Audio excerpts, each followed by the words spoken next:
नमस्कार। आज हम कुछ ऐसे प्राचीन नियमों को समझने की कोशिश करेंगे जो सुनने जैसी एक मामूली सी क्रिया को भी एक बहुत शक्तिशाली और पवित्र अनुष्ठान में बदल देते हैं। हम शिव पुराण महात्म्य के अध्याय 6 के आधार पर जानेंगे कि इस महान ग्रंथ को सुनने के लिए आखिर क्या नियम बनाए गए हैं। आइए देखते हैं। शुरुआत करते हैं इस शक्तिशाली कोट से। ये लाइन इस ग्रंथ की अहमियत को बताती है, खासकर आज के युग यानी कलयुग के लिए, जिसे अक्सर नैतिक पतन का दौर माना जाता है। और इसी मुश्किल दौर के लिए शिव पुराण को एक अमृत जैसा बताया गया है। तो अब आते हैं पहले हिस्से पर। ये समझना बहुत जरूरी है कि ग्रंथ के अनुसार शिव पुराण सुनना सिर्फ एक कहानी सुनना नहीं है। नहीं, ये एक बहुत ही गहरा आध्यात्मिक अभ्यास है और इसके मायने बहुत बड़े हैं। तो देखिए, शिव पुराण को सिर्फ एक किताब नहीं माना गया है, बल्कि इसे तो साक्षात शिव का जीवन स्वरूप कहा गया है, जिसकी सेवा और अनुभूति की जानी चाहिए।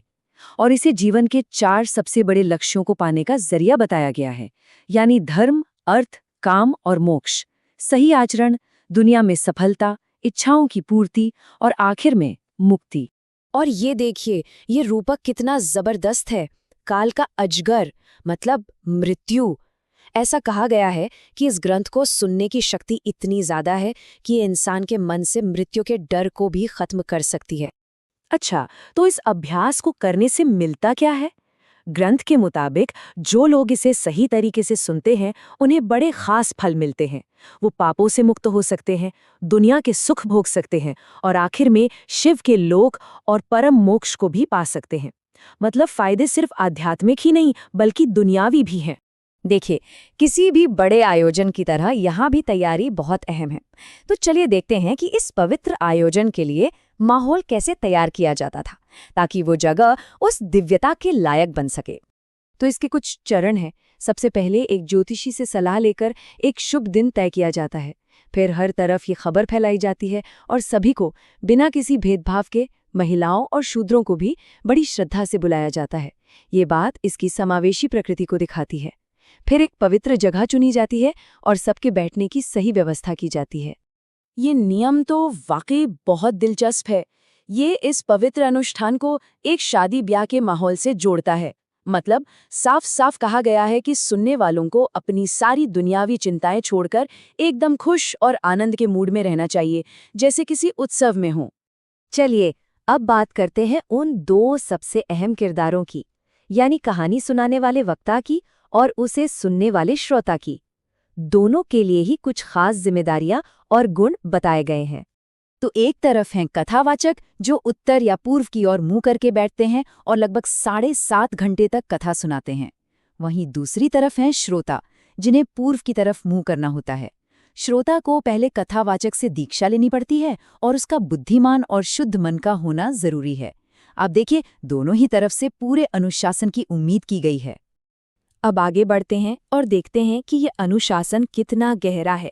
यहाँ कुछ बहुत सख्त नियम बताए गए हैं जो कथा के दौरान श्रोता के पूरे जीवन को नियंत्रित करते हैं, उसके शरीर, मन और आत्मा तीनों को।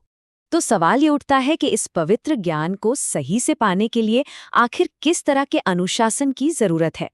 चलिए इन नियमों को एक एक करके देखते हैं। सबसे पहले तो खाने पीने पर पाबंदी है। भारी दालें, बासी खाना, कुछ सब्जियां जैसे बैंगन और मूली और लहसुन प्याज जैसी चीजें मना है। हर तरह के नशीले पदार्थ और मांस भी पूरी तरह से वर्जित है। जाहिर है, यहाँ शरीर की शुद्धता पर जोर दिया जा रहा है ताकि मन शांत और एकाग्र रह सके।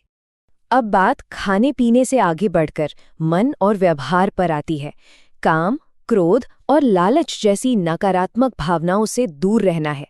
इसके साथ ही ब्राह्मणों या पवित्र महिलाओं का अपमान करना या फिर ऐसे लोगों से बात करना जो पतित हों या नास्तिक हों, ये सब भी मना है। और सिर्फ बुरी चीजों से बचना ही नहीं है, बल्कि कुछ अच्छे गुण अपनाने भी हैं, जैसे ब्रह्मचर्य का पालन करना, सच बोलना, दयालु होना, अपनी वाणी पर संयम रखना और विनम्र बने रहना। ये सब मिलकर एक पूरे आध्यात्मिक अनुशासन की तस्वीर बनाते हैं। तो अब हम आते हैं सबसे जरूरी सवाल पर कि इन सब नियमों को मानने या न मानने का अंजाम क्या होता है। आखिर दांव पर क्या लगा है? तो देखिए, जो सबसे बड़ा इनाम है वो बिल्कुल साफ है। अगर इन सभी नियमों का पूरी श्रद्धा और निष्ठा से पालन किया जाए तो ग्रंथ कहता है कि श्रोता को सबसे बड़ा लक्ष्य यानी मोक्ष मिल जाता है।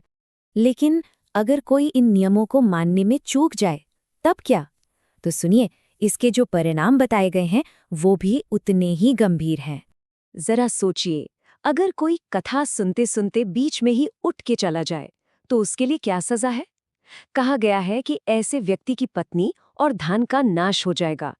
ये सजा सीधे सीधे उसकी दुनियावी जिंदगी से जुड़ी हुई है। और बात इससे भी ज्यादा गंभीर हो जाती है। अगर कोई कथा के दौरान गड़बड़ी करे या अशांति फैलाए तो उसे नरक की यातनाएं झेलनी पड़ती हैं और उसके बाद गांव के सुअर के रूप में उसका पुनर्जन्म होता है।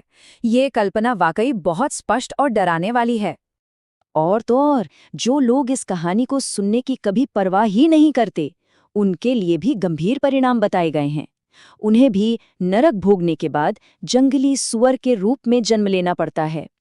ये बात सोचने वाली है कि यहाँ गांव के सुअर और जंगली सुअर में फर्क किया गया है। शायद उदासीनता को और भी निचली अवस्था का प्रतीक माना गया है। और यहीं पर आकर हम एक बहुत बड़े सवाल पर रुकते हैं। सिर्फ कहानी के कंटेंट पर नहीं, बल्कि उसे सुनने की क्रिया पर, उसके तरीके पर इतना जोर क्यों दिया गया है? ये बात हमें पवित्र कहानियों की शक्ति और भक्ति और मुक्ति के बीच के गहरे रिश्ते के बारे में क्या बताती है? इस पर जरूर सोचेगा।